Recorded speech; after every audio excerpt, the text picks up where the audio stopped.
Good evening, everyone. I think everybody's here at the moment, so we'll start a little bit early, then we can get away a little bit earlier. Welcome to our planning committee. We have a new member tonight, Councillor Morris, who's our independent parish councillor. So welcome. Thank you. So before we start, I'd like to just read to you what I have to. It says, where planning committee where members of the public are present. We haven't got any, so do you want me to read it? No. Yes? No? No? Are we happy about that? Okay, thank you. So, have we any apologies for absence? Alex Myers, thank you. With Councillor Mordecai substituting for Councillor Myers. Right. So instead of Councillor Myers, we have Councillor Mordecai, right? Thank you. Item 2, declarations of interests and lobbying. Have we any tonight? No? Okay. Confirmation of the minutes of the Planning Committee held on the 11th of July 2024. We have got them now, and I think that everybody's been given one as well, have we? Okay. So, I think Councillor Blake. Councillor. Thank you, Chair. Yeah, I have raised a concern with the wording of part of the minutes, which I passed on to the officers, and which is kind of in place. So I'm not sure how we want to deal with that, other than at the moment I don't feel I can approve the minutes in their current form. Can't hear a word.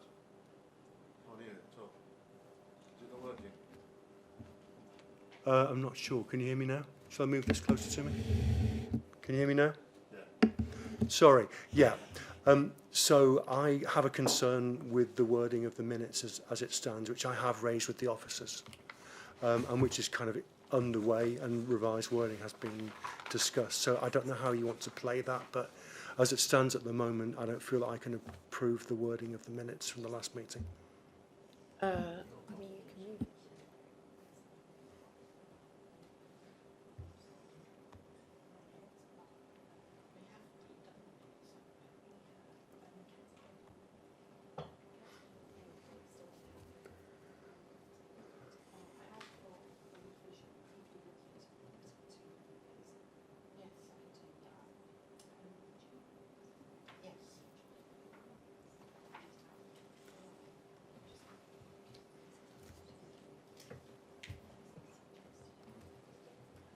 Councillor Baker, I understand that you're still not happy with the amended minutes. Yes, correct. Okay, I'm going to hand it over to our legal. Okay? Mm-hmm.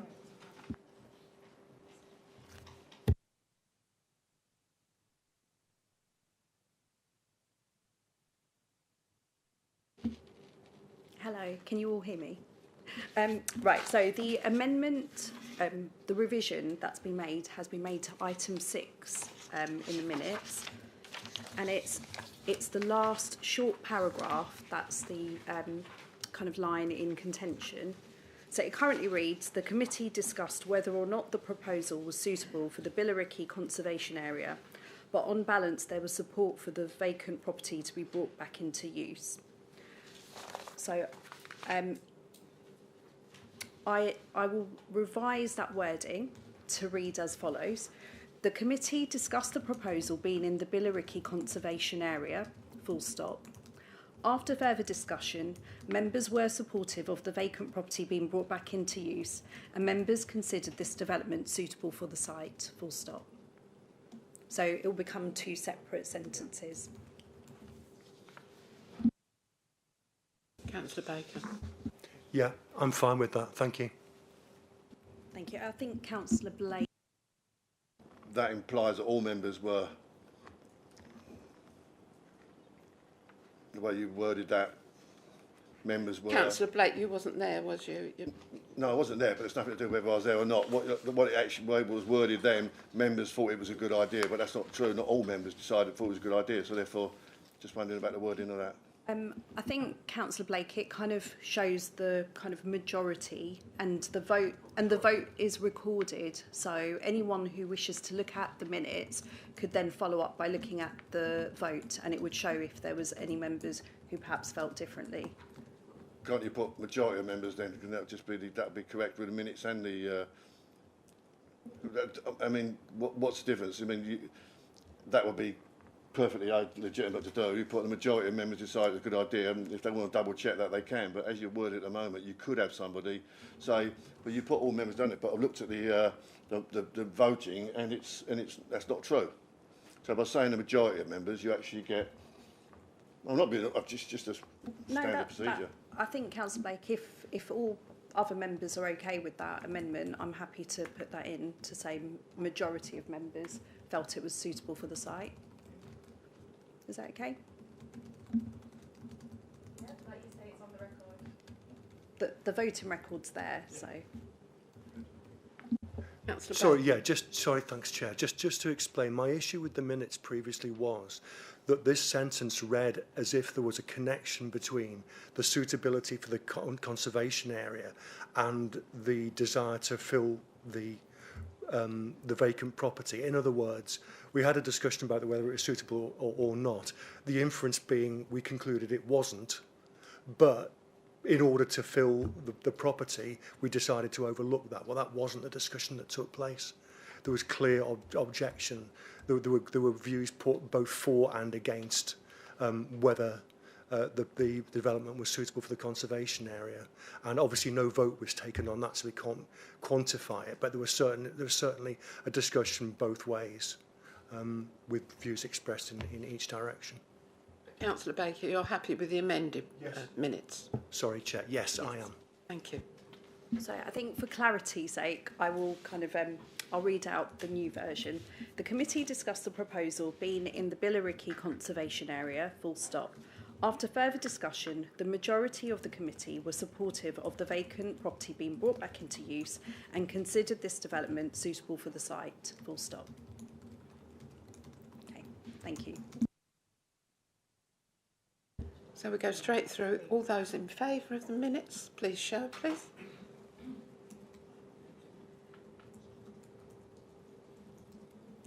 Okay.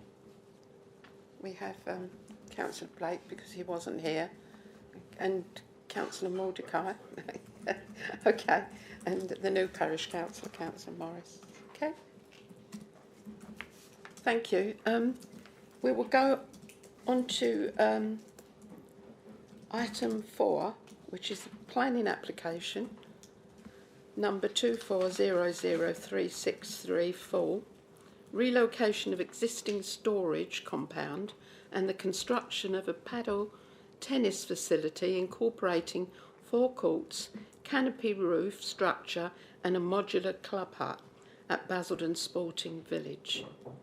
So can I pass that over to you, Gordon? Yeah, thank you, Madam Chairman. Yes, as you rightly say, this relates to the Basildon Sporting Village, a modern sports and leisure facility located on the south side of Cranes Farm Road in Basildon, north end of Gloucester Park. There's the location plan, and the area in red is where the proposed paddle ball court facility is intended to be located. There's an aerial view of the site. It's currently like a hard surfaced area comprising a compound of 5 storage or sports equipment storage containers. And you can see around it you've got various football, netball, hockey courts and the athletics track. There's some site photos just showing the hard standing area in the compound, and you can see the neighbouring courts in the background. And there's a hedgerow alongside. Further views of the courts and the existing compound looking back at the sporting village. So this is a proposed block plan intended to be erected on the hard standing. There will be 4 courts, 3 will be undercover within a triple sort of curve vaulted canopy structure. 1 would be external, and there would be a small club hut alongside serving or for refreshments and storage And there's the closer view, just to show how it would look. Paddle ball is it's like a modern or a new sporting facility that's sort of a mix between tennis and squash, and it takes place on courts that are about a third of the size of a standard tennis court.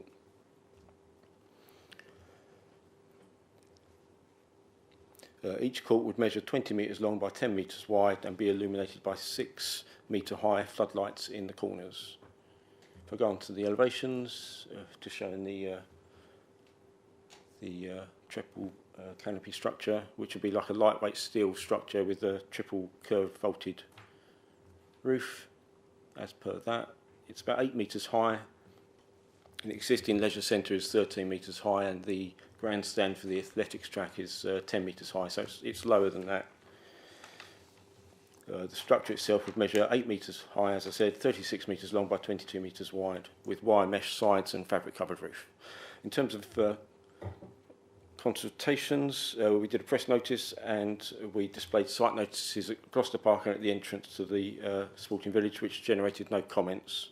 No objections have been raised by the Highway Authority, Sport England, the Council's Estates Service, Environmental Health or the Council's Arboricultural Officer. In terms of the key issues, these are the impact on Gloucester Park open space, the design, visual impact, impact upon the amenity of neighbouring occupiers, highways and parking considerations, and health benefits. So the development, the site itself is located within Gloucester Park open space, which is public open space. Policy R1 of the local plan states that planning permission will not be granted for development of open space which would cause significant harm to the recreational or amenity value of the open space or to the contribution which the open space makes to the character of the area in which it is located. As I mentioned, in this case, it is located within the existing sort of sporting village alongside existing courts and comprises a hard standing with existing containers. The containers will be relocated alongside the main building and the new facility provided on the hard standing. And this would be alongside the existing netball, hockey and football pitches, all with which have their own existing sort of 4 metre high fenced enclosures with floodlights. And as such, the site does not contribute in any meaningful way to the sort of the openness of the Rowley Gloucester Park open space. And we feel because of the height of it and its location, seen against the backdrop of the sporting village, that it would have minimal harm to the openness of the area.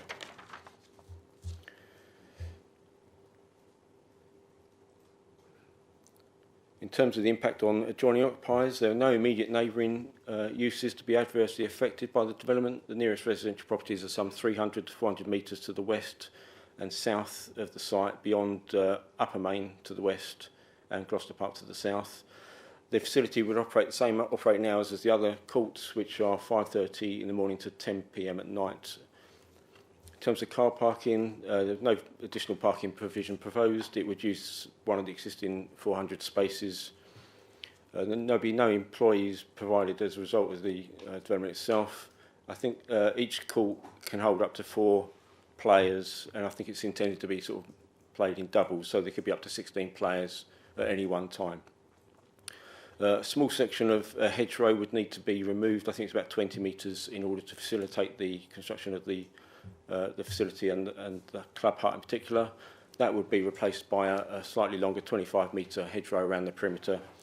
The arboricultural officer raised the point that to be aware of nesting birds. Nesting bird season runs to August. Should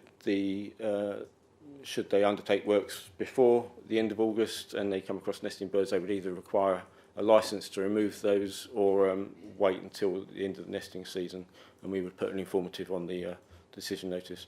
The facility would encourage physical activity amongst the local population, promote social interaction and support healthy lifestyles whilst diversifying the sporting offer available at the sporting village in accordance with national supporting healthy communities objectives of the NPPF. So on balance, we've identified there's sort of generally moderate benefits in terms of diversifying the offer at the sporting village, economic benefits, social interaction benefits, physical activity and healthy lifestyle benefits, and along with limited positive benefits of the reuse of the existing underused hard standing and compound. Minor negatives are involves the loss of some openness of the open space, because obviously it is quite open when you look at it, because it involves a new structure, but because of the existing built development around it, we feel that it's acceptable, and there would be a loss of a low amenity hedgerow, but that would be replaced in time. So on balance, the application is recommended for approval, subject to the conditions on pages 14 to 15 of the agenda. Thank you, Madam Chairman. Thank you. Is there any questions that anybody would like to ask about this? No? That's the first. Okay. Being there's nobody else here, we can go straight into the vote on it, can't we? Yeah? No questions, Alex? No? Okay. All those in favour, please show. Chair, you might want to just ask if anyone wants to make any comments on the proposal in general, because obviously you asked them whether they had any technical questions, Yeah. but now it's about whether they want to discuss anything, No. and then Okay. go to the vote. Okay. Is there anybody here that wants to make any comments about it at all? No? No? There you go. That's fine. You can go to the vote. Okay. All those in favour, please show.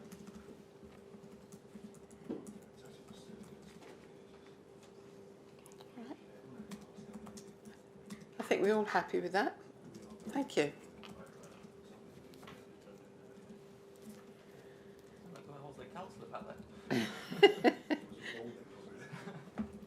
Right, can we go on to item 5, which is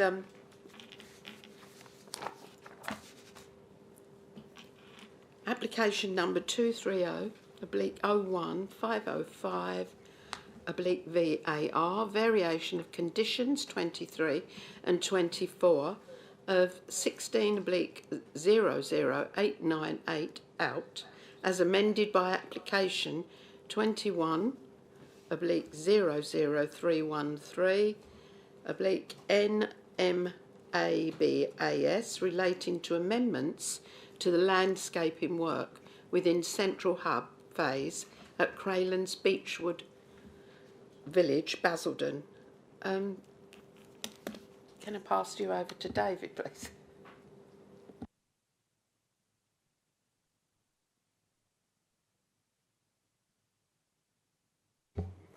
Thank you, Madam Chair. The drawing? Yeah, I shared it. Let's go down again. Escape. Where's it gone? I did share it. We're going to have this problem again, are we? Where's it gone? What's it not doing? It won't let me get into Teams now. I can share mine.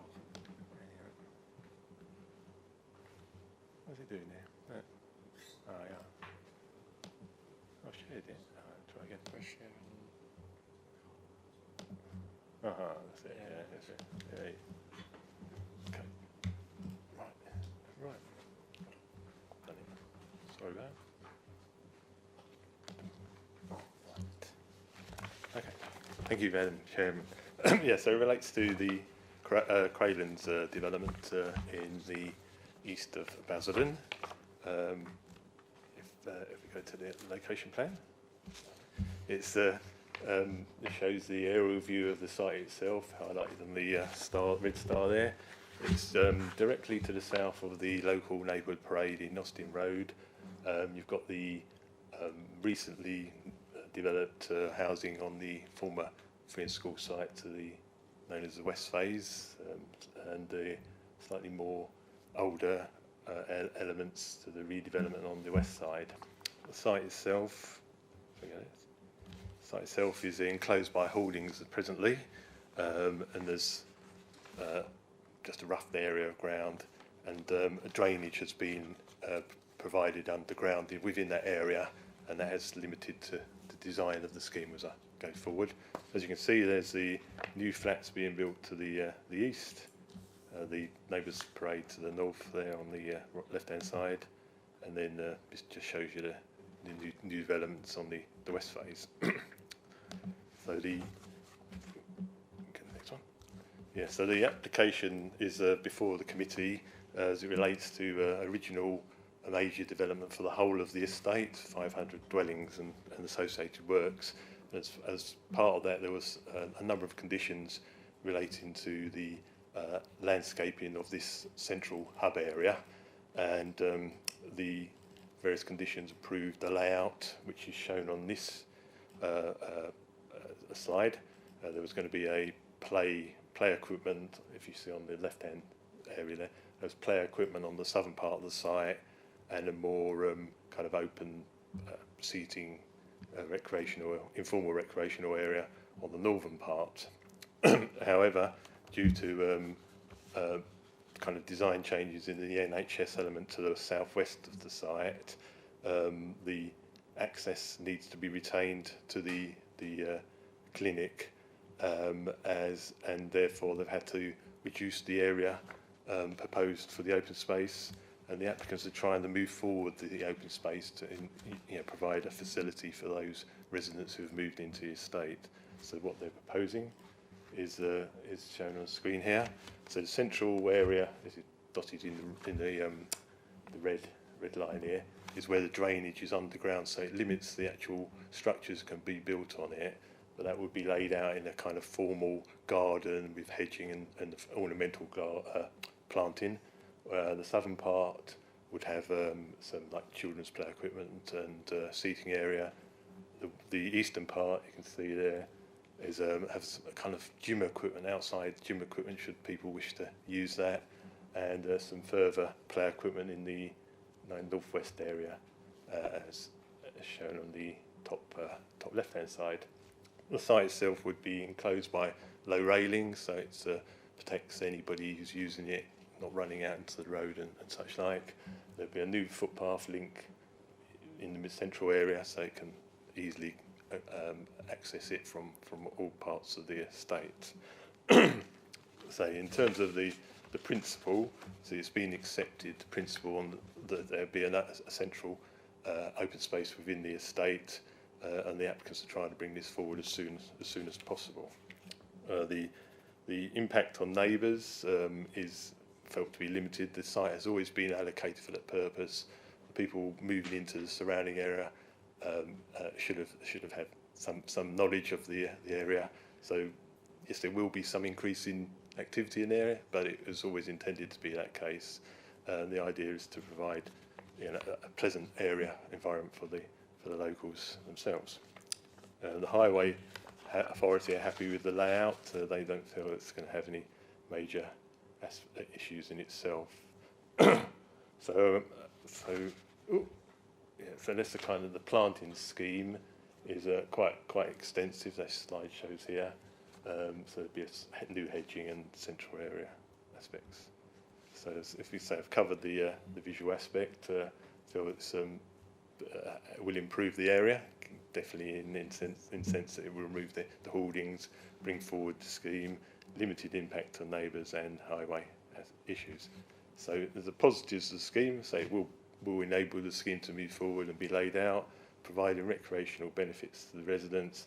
The only negative aspect is that it's not as large as we originally hoped. It may well be in the future, should the clinic be developed, an opportunity to redesign it and bring that into the scheme. So overall, the scheme has been recommended for approval, subject to the various conditions, in particular conditions 23 and 24, which need to be varied as part of this application. I recommend that to the committee. Thank you, Chairman. Thank you, David. Has anybody here got any technical questions they'd like to ask the officer? Councillor Blake. Be disappointed if I didn't ask this question. Secure by design.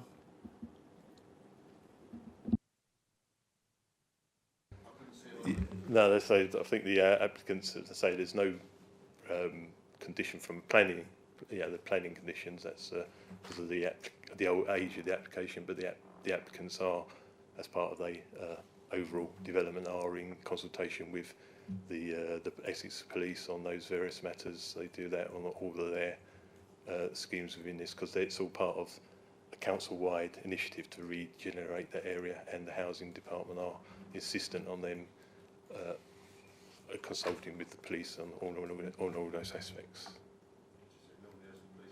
Yeah, no, not on this one. Yeah, because it relates to the conditions rather than a new application. Yeah, in that sense. Yeah. You'll get bored of me at the end of the year, Mo, by me asking that same question to this. Officers are. Has anybody else got any questions? No, no, no. No, there's no public. There is on this one. Oh, there is? Yes, she's joining by Teams. Oh, okay, I see. Yeah. Okay.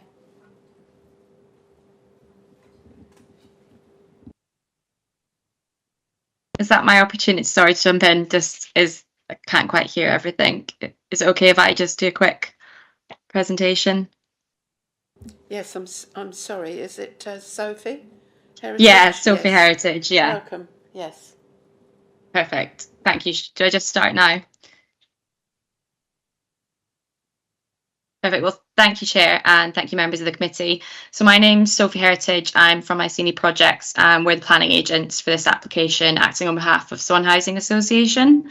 So we fully support the office's recommendation for approval of this scheme, which proposes to vary conditions 23 and 24 of the original hybrid permission and amend the layout of the landscape hub area in order to accommodate the existing NHS access. The proposal looks to reconfigure the layout and deliver areas for play, outside gym equipment, along with seating areas and new planting to deliver an attractive landscape hub at the centre of Craylands Estate, which is currently being built out and delivered. As you're aware, the details of the landscape hub were previously agreed under the hybrid application. However, over the years, as the wider scheme is being delivered and approved, the landscape plans are no longer deliverable.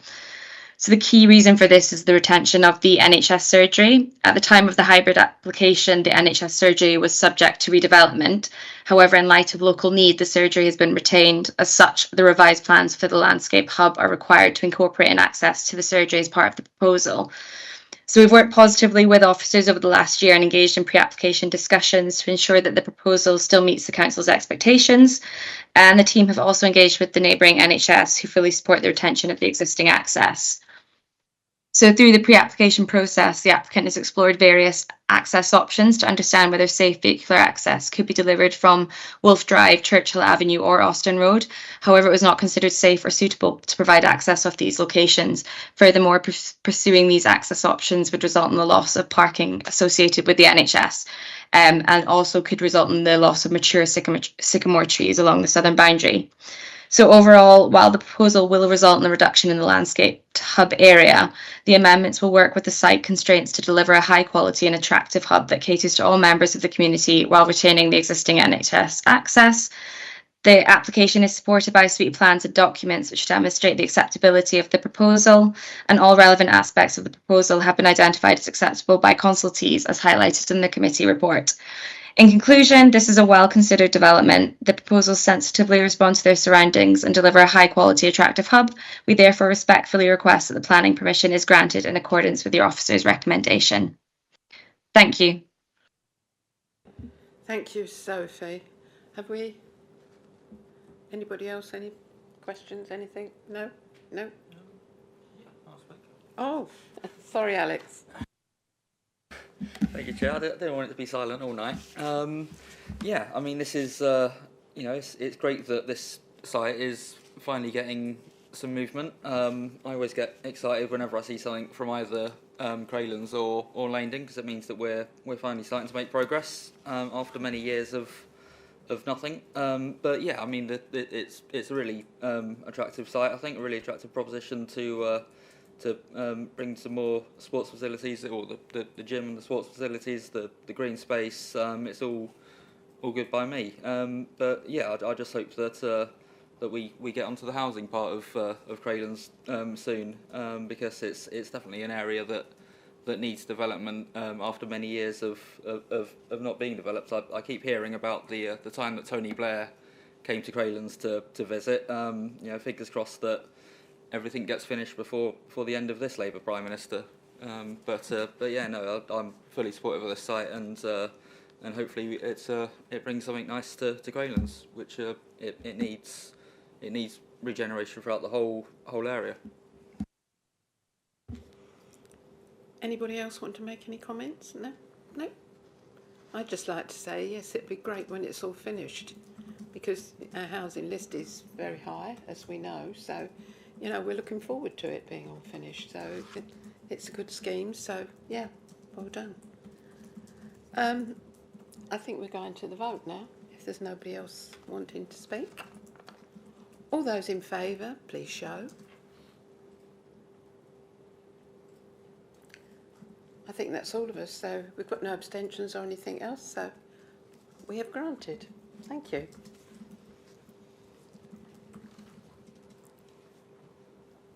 Going on to item 6.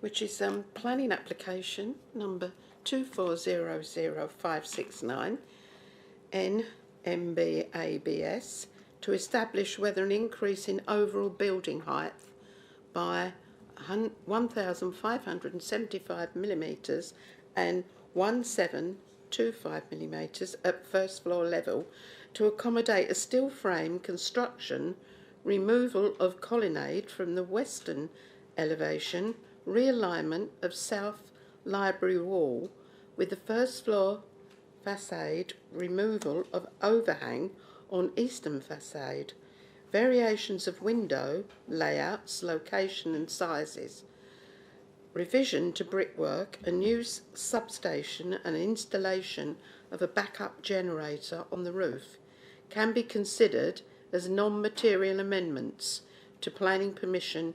23/01/082/04 for a new Community Diagnostic Centre, CDC, building comprising of clinical diagnostic spaces, outpatients, consulting rooms, multi-purpose activity rooms for Basildon Borough Council and Essex County Council Library at the Pitsea Centre, Northlands Pavement, Pitsea. Can I pass this over to you, Gordon? Yes, thank you, Madam Chairman, and yeah, apologies for the long description there, and thanks for reading it out. Yeah, the application relates to it's the Pitsea Centre or Pitsea Leisure Centre in Northlands Pavement, northwest corner of Pitsea Town Centre. On the 7th of February, members approved planning permission for the demolition of the building and its replacement with a approximately 6,000 square metre new clinical diagnostic centre over 2 floors with a rooftop addition and plant to provide a new clinical diagnostic centre housing various NHS facilities, phlebotomy, endoscopy, radiology, outpatient consulting rooms, a pharmacy, multi-purpose activity rooms for Basildon Borough Council and a re-provided Essex County Council library. This is the site. As you can see, it's to the east of the site is the range, to the north is Maydell's Court, a sheltered housing scheme, to the west are terraces in Maydell's, and to the south is Pembroke House, a 4-storey office block with shopping parade, and I think it's is it a Lidl or an Audi further to the south of that. So there's an aerial photo, so the site with the red star, just to give you an idea.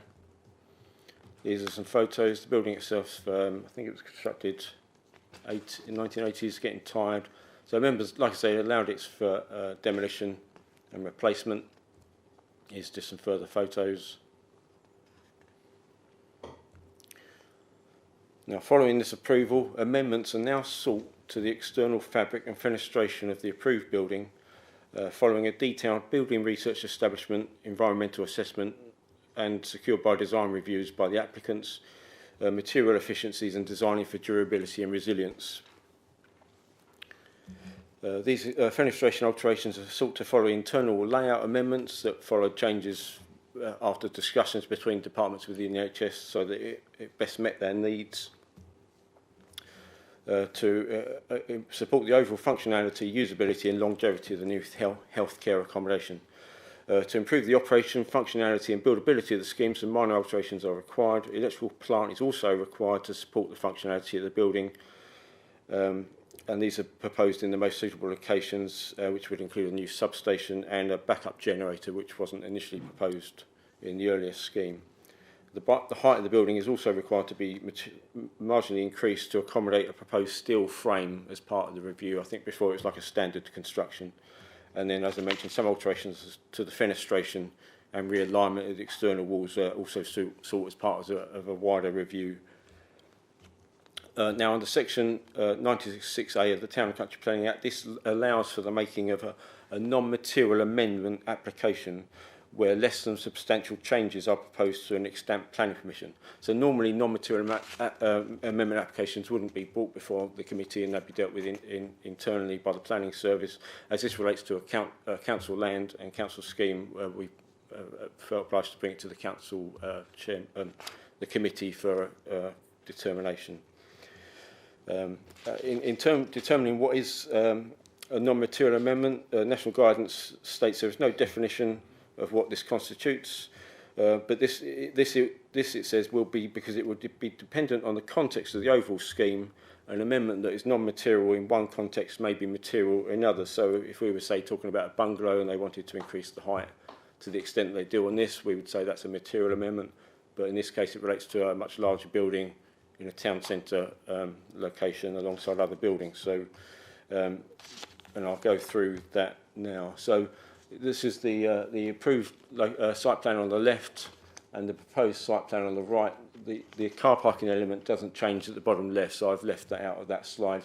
But you can broadly see, and I will zoom in on the floor plan so you can see it more clearly. There's a small substation proposed at the turning head of the car park at the bottom. And you can see there's been some realignment of some of the walls. So on the top, you'll see that the ground floor has been brought out slightly level with the rest of the ground floor and such forth. But I'll go through those. So the proposed changes sought to the approved scheme are to increase the overall height of the building by just over 1.5 metres and 1.7 metres. Don't know why that came up.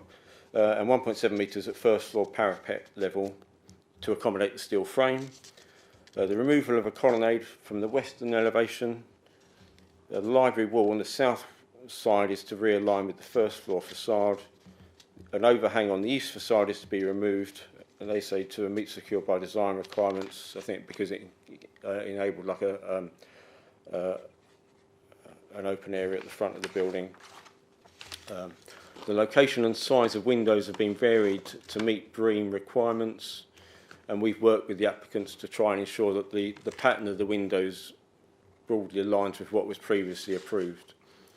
Changes to window layouts and revised brickwork, provision of a substation and a generator on the roof. So yeah, as I mentioned, this is the site plan. Oops. So I'll flick between these two. So I'll put them on two different slides. So the approved ground floor plan top, or as you can see, and then the proposed, if the computer plays ball with me.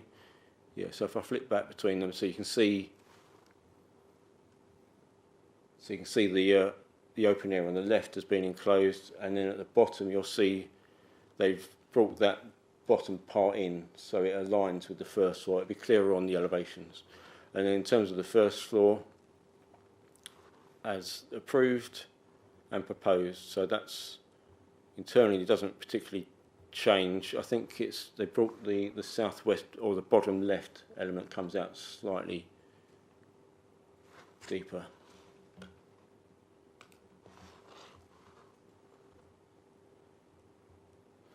And then the rooftop, again, the size does not change. The acoustic enclosure moves out slightly. They lose a stairwell from the right-hand side as well, so they're just reliant on the main stairwell.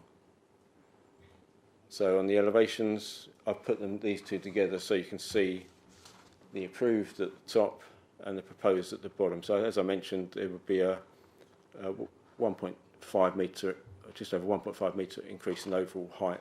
So you can see those height increases there.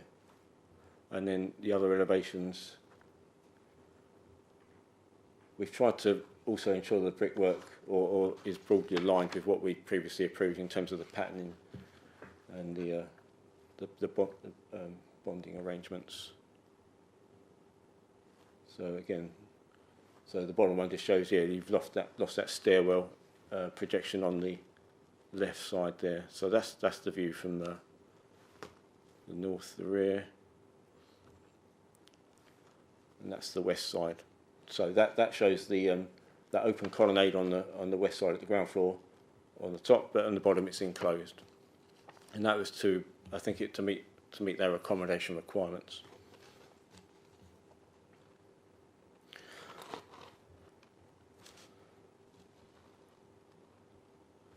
And I'll just go on. That's the proposed substation. Broadly, I think it's like 4 metres, and that's proposed by the turning head. I've only showed the one elevation, the others are all brickwork except for one louver on one side, and the proposed generator, but that would be on the roof and enclosed within the acoustic enclosures, so it wouldn't be visible from the ground. And these are some computer generated images.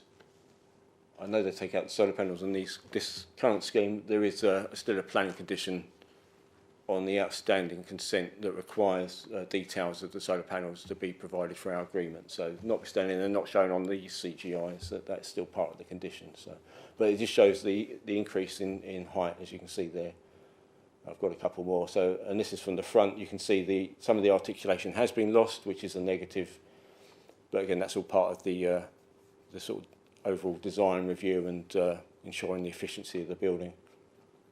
So yeah, so you'll see at the front, the forward projection is lost, and at the side, facing I think it's rain path, they've lost that articulation at the ground floor level. And these are the views from the front, and that's from the southwest. So the overall height of the building was previously approved at 12.6 metres and 9.45 metres at first floor parapet level. The proposals would increase the overall height of the building to 14.175 metres at first floor parapet roof level. Oh, sorry, and at first floor parapet roof level to 11.175 metres to accommodate the proposed steel frame construction. This represents a 12.5% increase in overall building height and a 15.5% increase in first floor building height.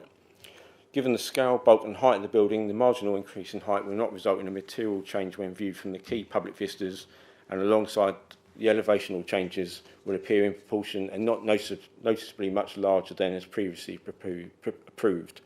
Whilst the increase in building height will add some additional shading in winter months to the south side communal gardens and Maydales Court, a council-owned sheltered housing scheme that faces towards the application site, the nearest windows in that scheme serve a triple aspect day room where adequate sources of sunlight and daylight will still be received by the residents using that day room in the facility. The residents of the sheltered housing scheme will also greatly benefit from the close proximity to the health services provided by the proposed development. The proposed substation would be installed alongside the vehicle turning head, as I mentioned. This will be single storey, and it will be sufficiently distant from neighbouring buildings so as not to have a material impact on residential occupiers or on the visual amenities of the wider area.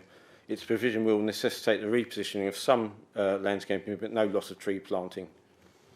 And the proposed backup generator, as I mentioned, this will be discreetly positioned on the roof within the acoustic enclosure in a setback position, so it wouldn't be visible in the wider public realm. So I've just put the key issue for us is to consider whether these amendments in this particular instance would constitute non-material changes to the approved scheme. And then I've just highlighted the benefits, as you can see there, of the scheme: economic, social, efficient redevelopment of an ageing council premises in a town centre location, modern library premises, modern leisure facilities, modern health facility, broadly reflects the original design, and improves the resilience from the inclusion of the generator and substation and the long-term benefits of the usability of the building. Some negatives, loss of some of the building articulation from the revised design and a slight reduction in outlet from neighbouring properties by the increase in height. But officers of the view in this instance that the proposals would constitute non-material amendments and have recommended the application be approved. Thank you, Chairman. Thank you. Has anybody here got any technical questions? Councillor Blake. Yeah, it's just and I apologise if I've missed it in the. Why have they increased it? I mean, why wasn't it this in this size in the first place? Just seems. Let's get it. Although it's great, I absolutely support it 100%. But it just seems strange why this application didn't come through as seen now before. Yeah, thank you, Councillor. I mean, yeah, it's a good question. I mean, the NHS Trust have constantly been reviewing the arrangements of the building and how they wish it to operate to maximise their use of the building and ensure the resilience of it. So they've gone through further reviews of it as part of this BREEAM assessment, and have considered that a steel frame would be the most suitable way to make it to build it as efficiently as possible, which has necessitated the changes proposed.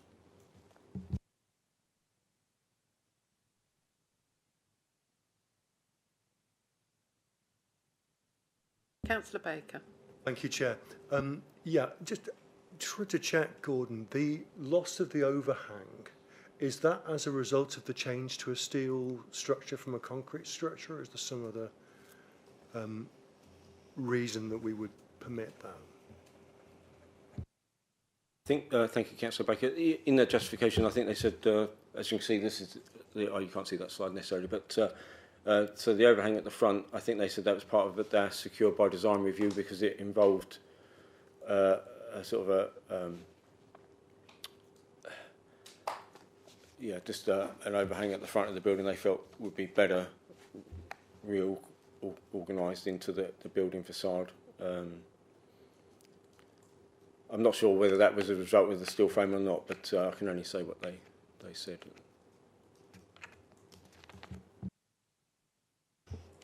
So they believe it improves the utility of the building, Gordon, is that what you're saying? Yes, and the efficiency and the resilience.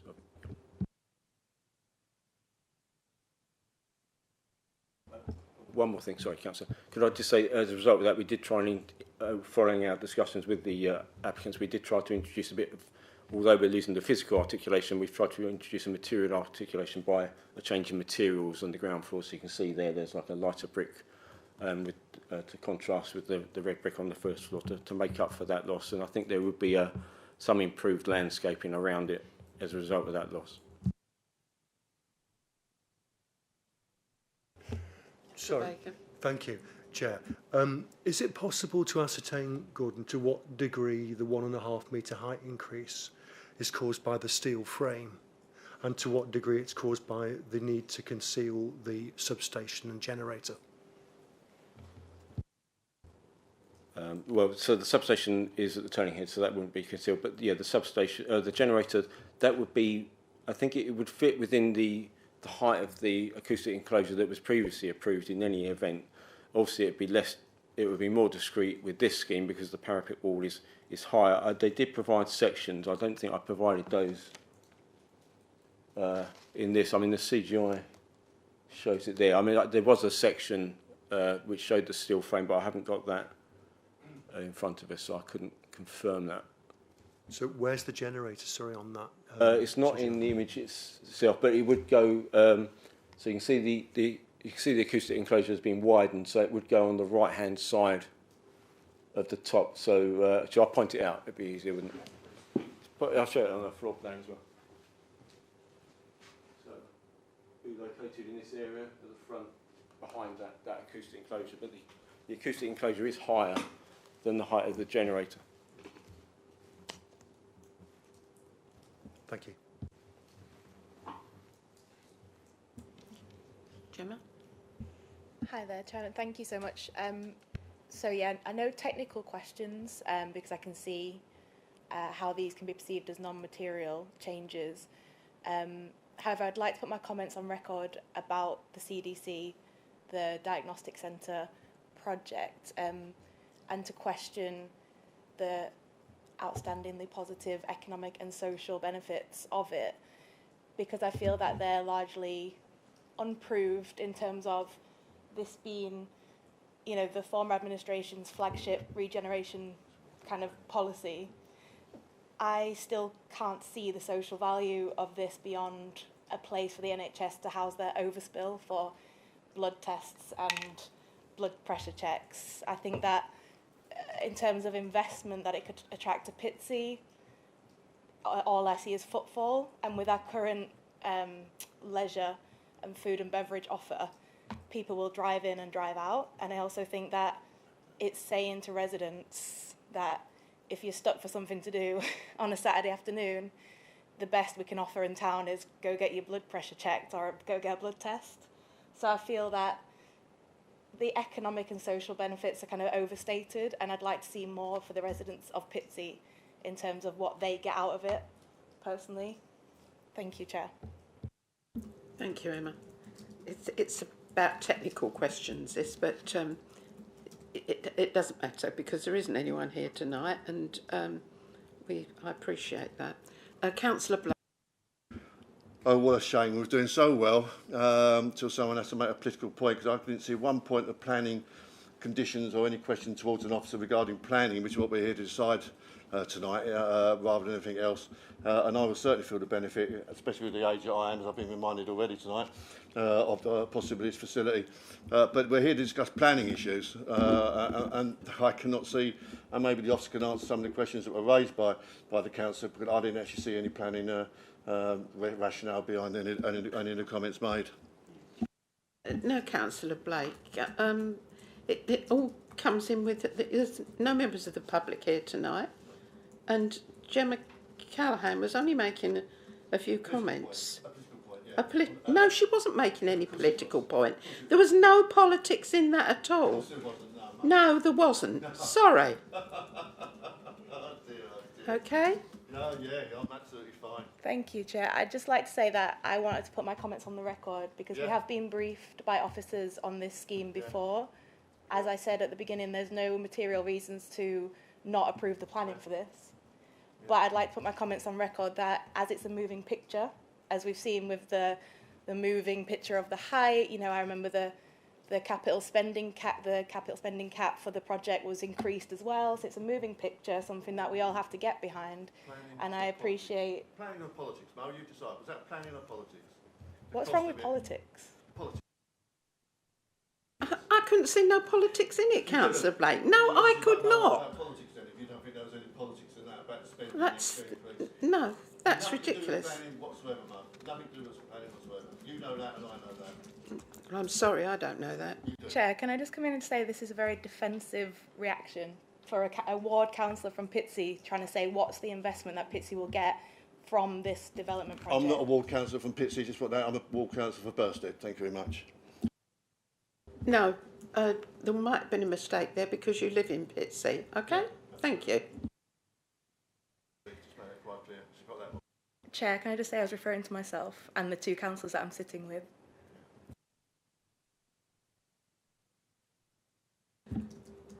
Any more technical questions? Councillor Baker.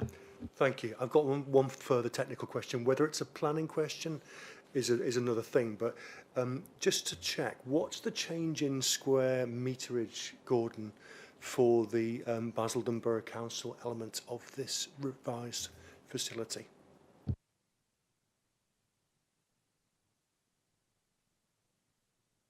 It's a good question. I'm not sure I've got the answer. I don't think so. We've got the ground floor in green on this plan here, or the top right, which shows our re-provided leisure activity rooms. I don't think that fundamentally changes. And then the bottom left is the provided library. No, I don't think it's any fundamental change in our area. It was mainly to accommodate the NHS, as I understand it. Just to clarify, Gordon, sorry, the reason I asked was, perhaps I'm misreading the colour coding, but the bit in the bottom left there appears to have substantially more green, i.e. BBC, than the previous one. So that's the approved, and the revised one seems to have a lot less green in the bottom left-hand corner. So I just wondered if we had a figure for that. I don't to hand immediately, but yeah, as you can see, the blue, that's the re-provided library. Our area was green on that plan, but on the next one, oh, bear with me. So that's the approved one. Yes, Yeah, that's wrong slightly. That's wrong because the bottom part is the library, so that should be in blue, and that's wrongly shown on that plan as green. Thank you for confirming. That's right. But I think one of our rooms was reconfigured slightly from a sort of vertical to a horizontal, but next to the library. I haven't got the exact figure. No, that's fine. If that's a mistake in the colour coding, that answers my question. Thank you. Thank you, Councillor Baker. Any more technical questions at all for the officers? No? Right, we can go into now questions not technical. Anybody got any more questions? Alex? No. No? Gemma?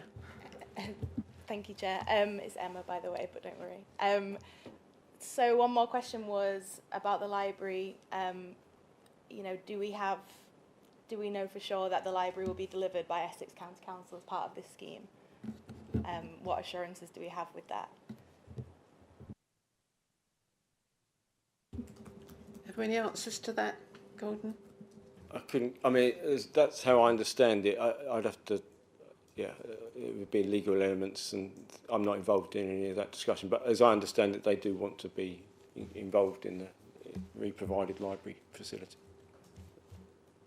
I think we'd have to have somebody from County Council here to actually answer that question. Yeah, which it can be asked. We can find out. So, anybody got anything else to say? No?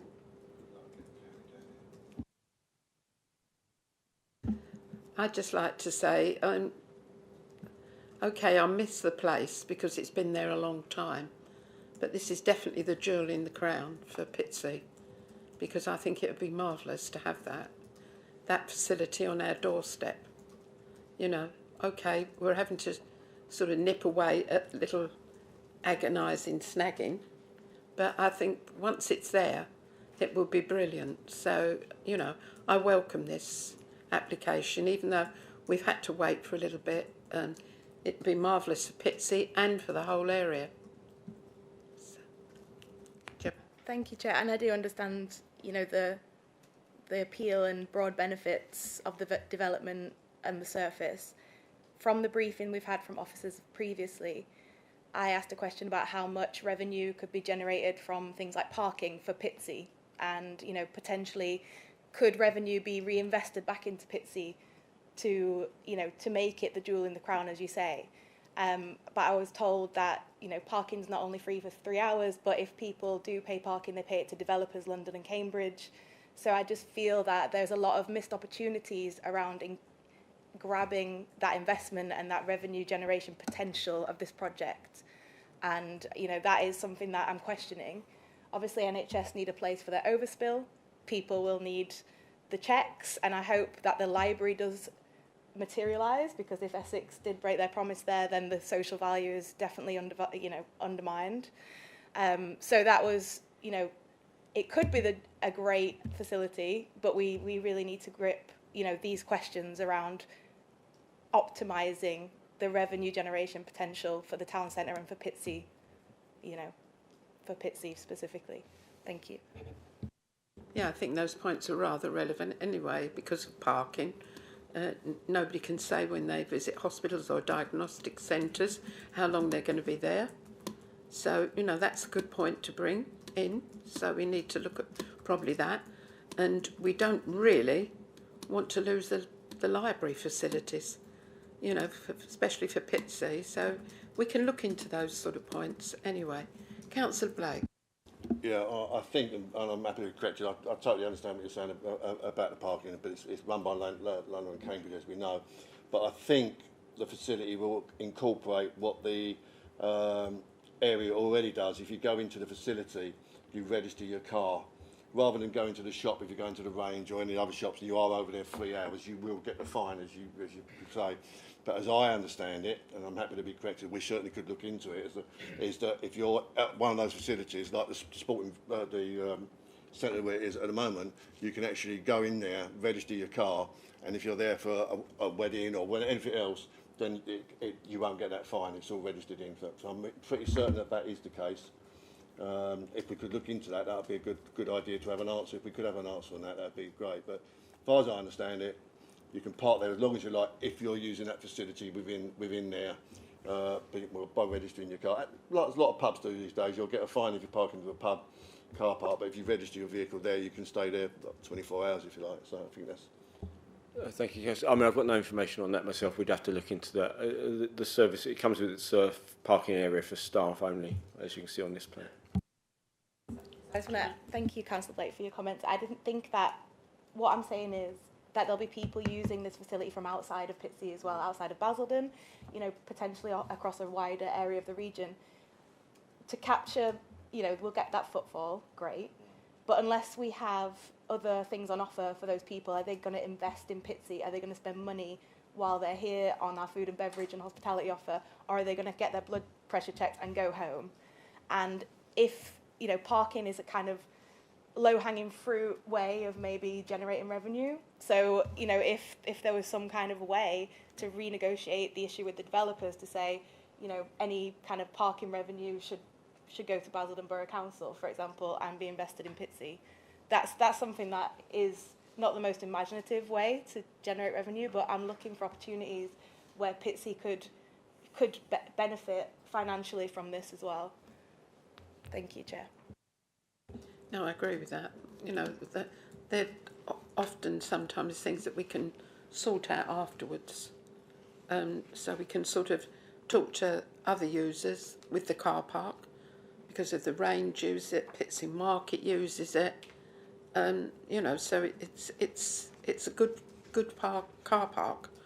You know, so why shouldn't we make some revenue out of it? I don't know, but there are lots of things that we can answer about it. No more questions?